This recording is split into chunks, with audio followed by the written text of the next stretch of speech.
Hello guys, welcome back to my new blog. आज के Saturday ताओ আছে আজকে অফিসে অ্যাকচুয়ালি আমাদের যাচ্ছি কয়েকটা কারণে। বিকজ হচ্ছে কিনা আমাদের কিছুজন ফ্রান্স এন্ড ইউকে থেকে কিছু ডেলিগেটস এসেছে, তাদেরকে মিট আপ এন্ড শহরের কিছু জায়গা আজকে ঘোরানোর প্ল্যান আছে।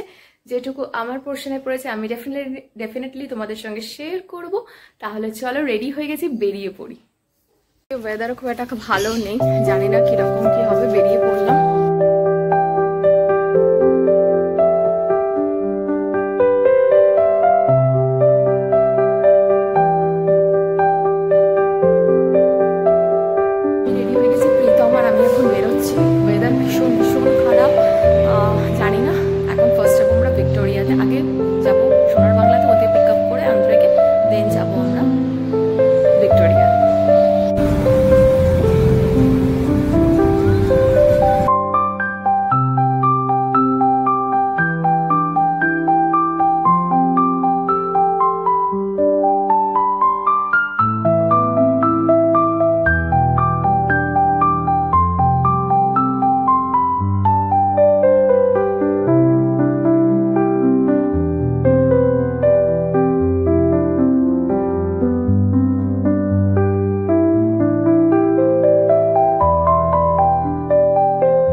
ফাইনালি এসেও গেছি। এখন আমরা আইটিসি রয়্যাল বেঙ্গলের বাইরে ওয়েট করছি। প্লেয়ারদের দেখার ইচ্ছে ছিল, কিন্তু প্লেয়াররা সব ভেতরে, বাট লবিতে অলরেডি এসে গেছে।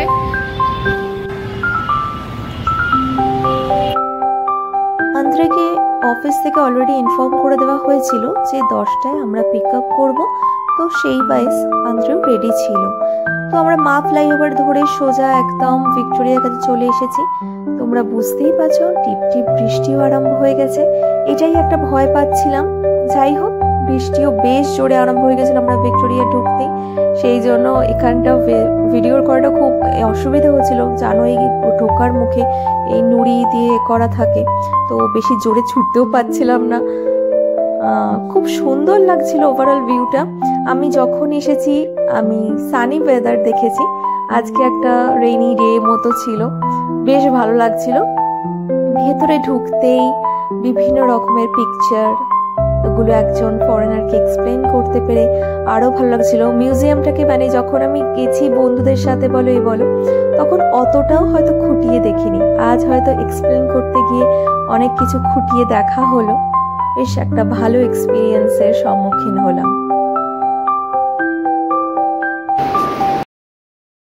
এখানে যখন এই মহাপুরুষদের এই পিকচারগুলো আমরা দেখতে দেখতে যাচ্ছিলাম, উনি তখন আমাকে বললেন গান্ধীজির পিকচার কই।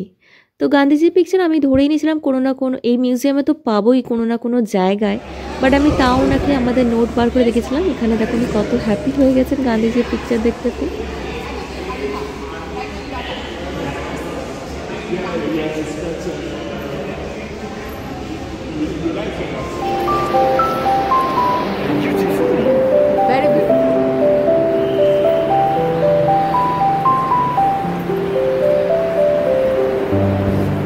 আমরা তো মুগ্ধ হচ্ছিলাম এত সুন্দর সুন্দর কাজ দেখে। তার সঙ্গে আন্দ্রে আশা করি বুঝতে পারলে যে ভেরি বিউটিফুল বলে উঠলো। এই সুন্দর শব্দটা আমাদের যখন ভারত মাতার কোনো জিনিসকে ধরো বলে, নিজে একটা ইন্ডিয়ান হয়ে বেশ শুনতে ভালো লাগে।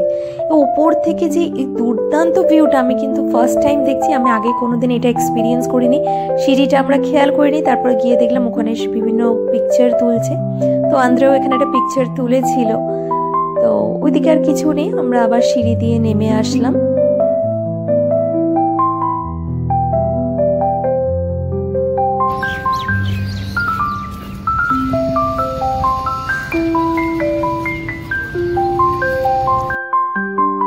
ভিক্টোরিয়া থেকে আমরা বেরিয়ে পড়লাম। বৃষ্টি এখনো ভালোই পড়ছে।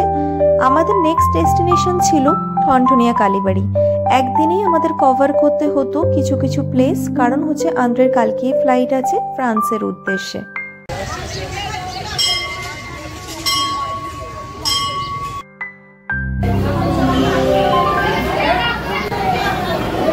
কালী মন্দিরে এখন আছি আমরা, সিদ্ধেশ্বরী মা ঠনঠনিয়া কালী মন্দির। আমি ফার্স্ট টাইম এলো, এলাম এখানে। Yes, you can. Yes, you can. মায়ের মন্দিরে আজকে শনিবার বলে ভালোই ভিড় ছিল। মায়ের মন্দির থেকে বেরিয়ে আমরা চলে গিয়েছিলাম কুমোরটুলি। দুর্গাপুজো যে ফেমাস ফেস্টিভ্যাল একটা কলকাতাতে, সেটা বিদেশিরা অনেকেই জানেন। তো তাদের একটা দেখার ইচ্ছে থাকে যে কিভাবে এই একটা আমরা এত সুন্দর প্রতিমাগুলো বানাই।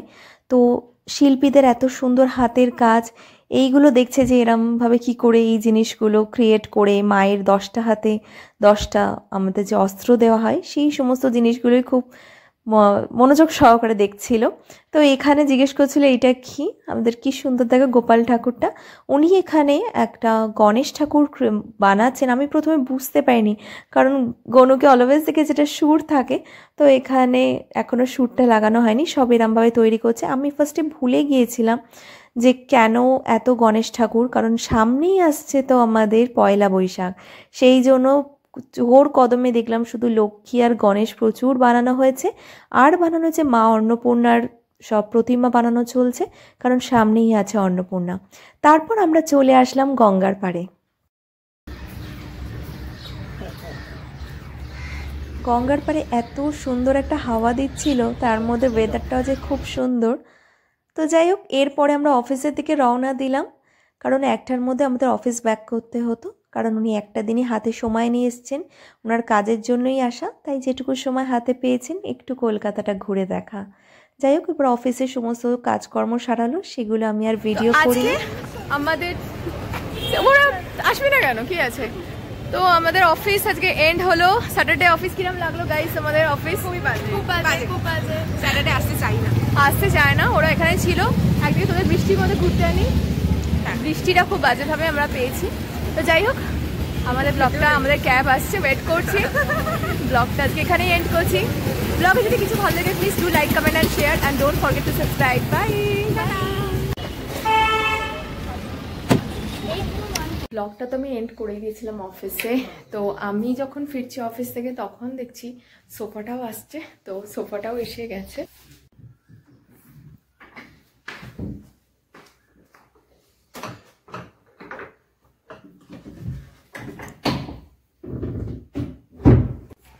হাফ হাফ পার্টিশন করে ঢুকছে, ব্যাক ওয়ালটা এখনো ঢোকানো বাকি। এগুলো তো ইজি, পুরো সেট করে দেখাচ্ছি কিরম লাগছে, তাই তো। তো ফাইনাল সেটআপের পর এরকম লাগছে। ওরা ওনারা দেখিয়ে দিয়ে গেল কিভাবে বেডটাকে বার করতে হবে, সবই স্প্রিং সিস্টেম পিছনে।